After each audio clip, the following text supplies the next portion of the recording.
तर मित्रांनो, ऊन वगैरे खूप जाम आहे आणि होळी पण पुढच्या महिन्यात येणारच आहे. 1-2 तारखेला, किती तारखेला काय माहीत नाही, 1-2 तारखेला काहीतरी होळी आहे.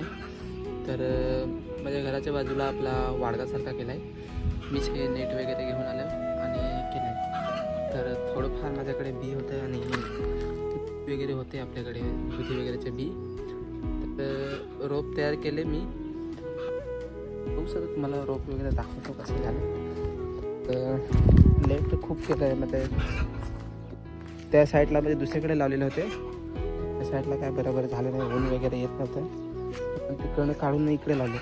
तिकडनं थोडं चांगले झाले. म्हणजे 6-7 बुडं होती, पण त्याच्यातलं काय केले आणि 2-3 बुडं जगले. हे बघू शकता तुम्ही. हे पण चांगलं झाले आणि हे आहे, पण याच्यात मुंगे आलेत. का मुंगे येतात काय समजत नाही. वगैरे असा कोंबून गेला. तर ते आपलं कारेलीचं बी वगैरे होतं, तर आपण कारेचं बी लावलं. ते बघा, कारेली पण तयार होत आले आणि लागलेले आहेत पण कारेली पण. आणि असे बुडे आपल्याकडे 4-5 बुडे आहेत.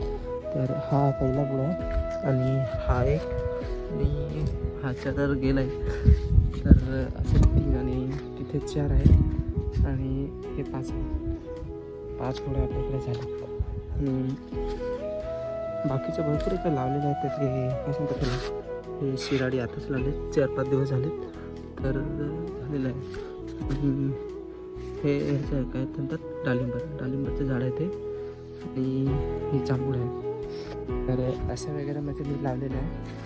तर अजून आपण वाट बघू आणि दुधी वगैरे लागले का परत तुम्हाला दाखवतो. तर टाटा.